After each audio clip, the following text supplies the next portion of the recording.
സ്നേഹമുള്ളവരെ, നോവിൻ്റെ നോമ്പിലേക്ക് ഏവർക്കും സ്വാഗതം. ഇന്ന് നമ്മൾ വിചിന്തനം ചെയ്യാനായിട്ട് പോകുന്നത് കുരിശിൻ്റെ വഴിയിലെ രണ്ടാമത്തെ സ്ഥലത്തെയാണ്. ഇവിടെ നമുക്ക് 3 തരത്തിലുള്ള ആൾക്കാരെ കാണുവാനായിട്ട് സാധിക്കും. യേശുവിന് കുരിശ് നൽകുന്ന പടയാളികൾ, അതവരുടെ തൊഴിലാണ്. നമുക്ക് അത്തരത്തിലുള്ള ആൾക്കാരെ കാണുവാനായിട്ട് സാധിക്കും.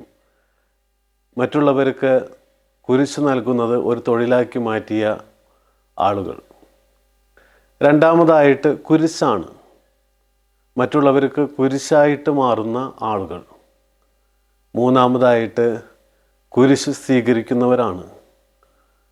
നമുക്ക് ചുറ്റും കുരിശ് സ്വീകരിക്കുന്ന 2 തരത്തിലുള്ള ആൾക്കാരെ കാണുവാനായിട്ട് സാധിക്കും.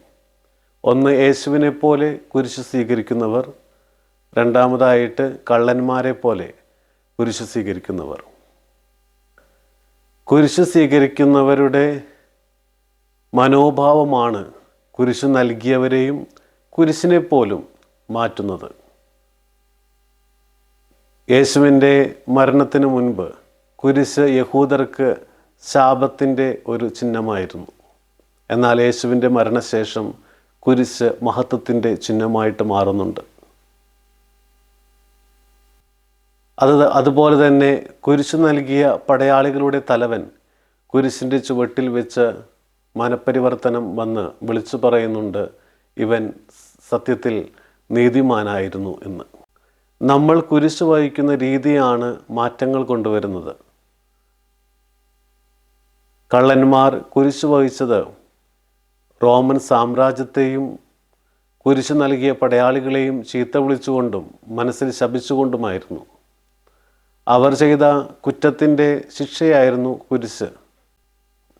എന്നിട്ടും അവർ ഒത്തിരിയേറെ വിലപിച്ചും ഒച്ചയെടുത്തും തെറി വിളിച്ചും എല്ലാം ആണ് കുരിശ് വഹിച്ച് മുന്നോട്ട് പോകുന്നത്.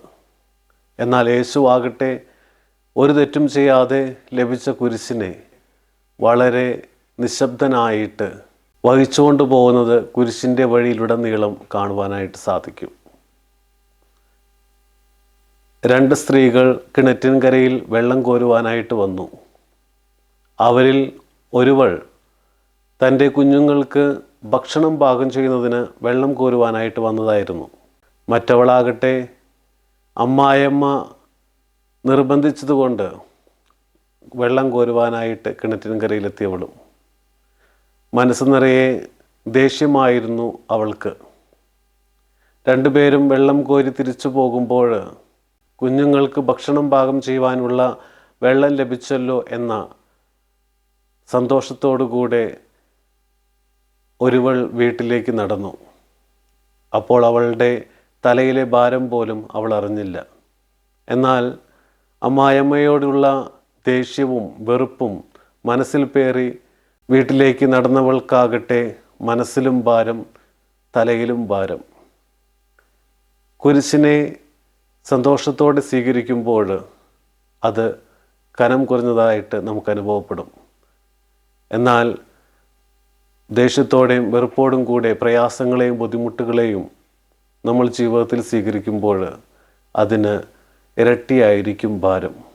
പ്രിയമുള്ളവരെ, നമ്മൾ എവിടെയാണ് നിൽക്കുന്നത്? മറ്റുള്ളവർക്ക് കുരിശ് നൽകുന്നത് തൊഴിലാക്കിയവരുടെ കൂടെയാണോ? അതോ മറ്റുള്ളവരുടെ ജീവിതത്തിൽ നമ്മളൊരു കുരിശായിട്ട് മാറാറുണ്ടോ?